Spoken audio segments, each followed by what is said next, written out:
Bonjour, dans cette nouvelle vidéo qui traite des fonctions du second degré, nous allons aborder cette fois les calculs des coordonnées du sommet de la parabole et puis vérifier par une recherche graphique. Alors je rappelle qu'un trinôme ou un polynôme du second degré, c'est une fonction de la forme f de x égale ax au carré plus bx plus c. Sa courbe représentative est une parabole. Alors deux cas se présentent, si le coefficient a est positif, la parabole est ouverte vers le haut, ce que l'on voit ici. Si on prend l'exemple de la fonction définie par l'expression 3x au carré moins 12x moins 15. Dans ce cas-là, le sommet est un minimum, c'est-à-dire le point le plus bas de la courbe. Deuxième cas, si le coefficient a qui est devant le carré de x, dans ce cas-là est négatif, la parabole est ouverte vers le bas. Et ainsi, je peux prendre l'exemple de la fonction définie par moins 2x au carré moins 2x plus 24. Et dans ce cas, le sommet est un maximum, c'est-à-dire le point le plus haut de la courbe. Alors, si on note xs, l'abscisse du sommet, elle est donnée par la formule suivante, xx égale moins b, c'est-à-dire le coefficient devant x, divisé par 2 fois a, le coefficient devant x au carré. Et leur donnée, dans ce cas-là, c'est l'image de xs, donc donnée par l'expression de la fonction. Il suffit de remplacer x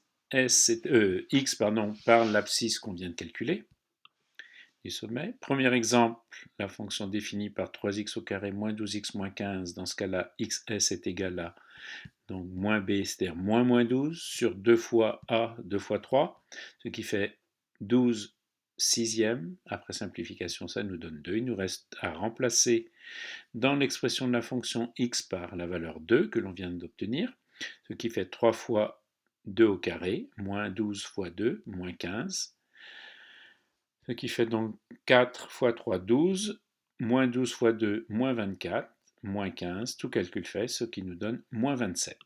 On pourra donc conclure que les coordonnées du sommet dans ce cas sont égales à 2 et moins 27. Prenons l'autre exemple, la fonction définie par f de x égale à moins 2x au carré moins 2x plus 24. On reprend la formule du sommet en remplaçant bien sûr par les valeurs appropriées, à savoir donc moins b moins 2, divisé par 2a, c'est-à-dire 2 fois moins 2. Donc moins 2, ça fait bien plus 2. 2 fois moins 2, ça fait moins 4. Après simplification, nous avons donc moins 1,5, soit en décimale, moins 0,5.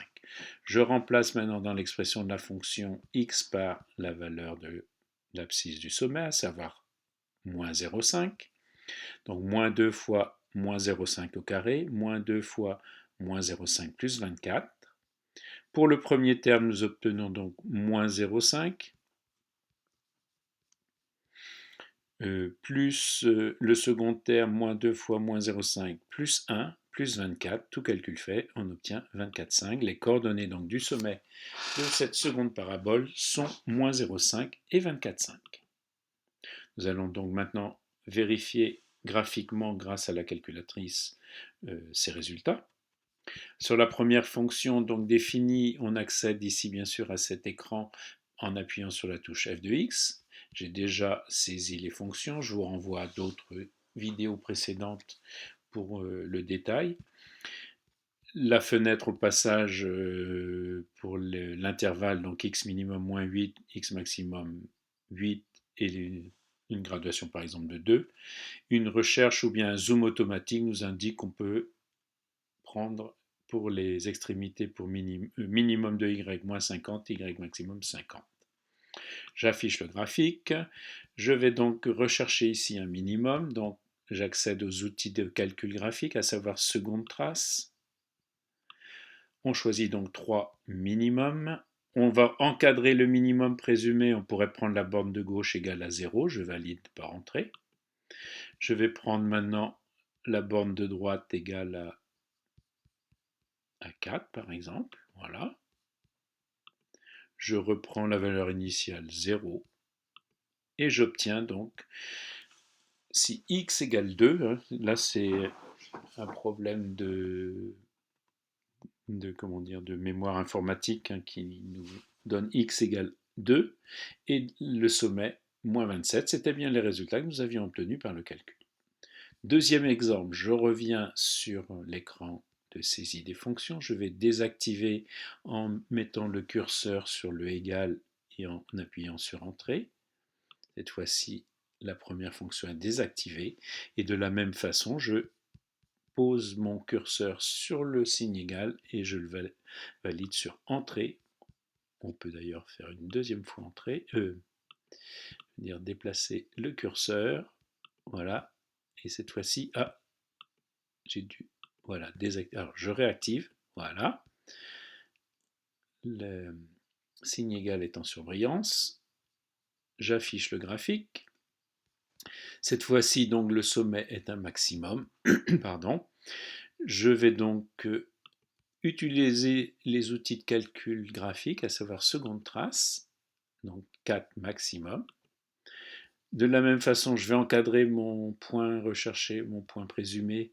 Donc je sais qu'il va être compris entre moins 1 et 1, ou plutôt entre moins 2 et 2. Je prends donc moins 2, alors le moins entre parenthèses, voilà, que je valide par entrée. Borne de gauche, on va prendre la valeur 2, voilà, borne de droite, pardon, et puis on reprend moins 2 pour la valeur initiale. Effectivement, les coordonnées du maximum sont moins 0,5 et 24,5, à savoir donc la valeur du maximum est de 24,5. Nous avions donc bien retrouvé graphiquement les résultats que nous avions calculés à l'aide des formules. Voilà, cette petite leçon est terminée.